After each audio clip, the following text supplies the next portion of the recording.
Alerto, SSS members and pensioners, advisory, kakapasok lang. Dapat alam nyo ito para po ito sa inyong 2,000 piso na uplift assistance program.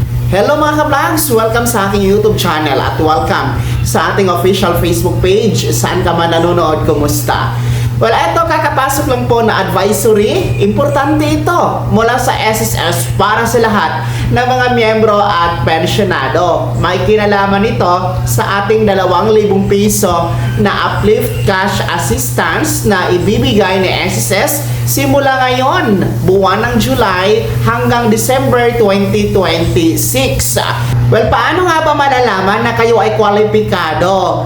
Ang SSS po ay mahigpit na nagbabala, no? Nagbibigay ng abiso sa lahat na meron ngayong mga text message na pinapaabot sa inyo, natatanggap nyo po, yan ay hindi po kay SSS. Nilinaw nga po ni SSS na hindi po sila nagpapadala ng mensahe sa email, sa text message, at merong mga kalakip na link at kailangan yung mag-send ng OTP or one-time password. Naku po, mag-ingat kayo dyan dahil yan ay uri ng scam po.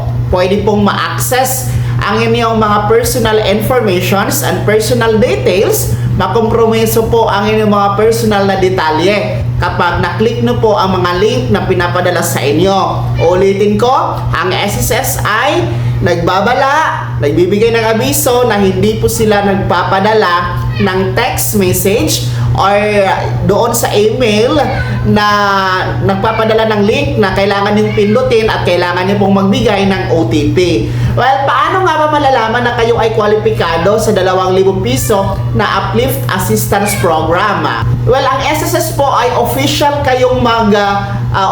kayong i-notify, no, sa pamamagitan ng inyong My SSS account.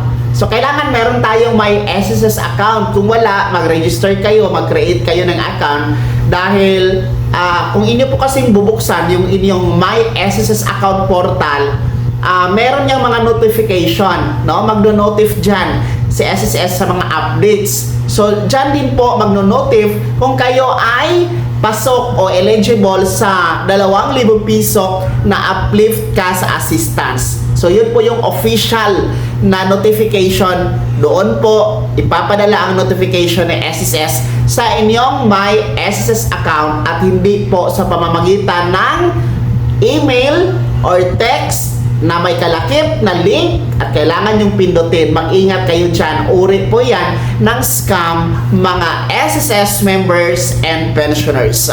So itong ating uplift assistance program, 2,000 piso po ito buwanan na assistance na ibibigay sa loob ng 6 na buwan mula ngayon July 2026 hanggang December 2026. Ito po ay programa, inisyatiba ng gobyerno bilang tugon sa patuloy po ng krisis o giyera sa gitnang silangan at mataas ang presyo ng langis. Nagtataasan din po ang ating mga pangunahing bilihin gaya ng pagkain at iba pa.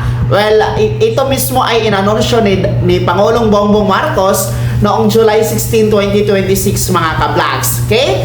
Paalala lang din po, hindi lahat kasama dito, hindi lahat kasali kasi meron lamang tayong nasa 1.5 million ang kabilang dito sa uplift cash assistance ni SSS para sa mga kwalipikado, no? Kung inyo pong napapanood ang aking mga videos na in-upload, yung mga nauna, makikita nyo doon yung criteria. Meron tayong 4 na criteria. Hindi ko na yan uulitin, no? Tingnan nyo na lamang po, panoorin nyo yung aking in-upload na video sa baba na may patungkol sa 4 na criteria para makapasok at makasali sa 2,000 piso na uplift cash assistance. Okay? Itong abiso na ito mula mismo kay SSS, kaya mag-ingat po lahat mga ka-vlogs, maging mapanuri sa inyong mga nababasa sa text, sa email, basta may kalakip na link, yan ay hindi mula kay SSS, scam po yan. Ulitin ko, sa My SSS account lamang ang official notification hinggil po sa kung pasok kayo sa 2,000 piso na Uplift Assistance Program. Kaya naman mga ka-vlogs, sino sa inyo dito yung merong mga natatanggap na text or email na may kalakip na link na di umano pasok kayo sa Uplift Assistance Program? Ano ba ang inyong ginawa? Pangalawa, sino sa inyo dito yung mga nakatanggap na ng 2,000 piso? Meron na ba?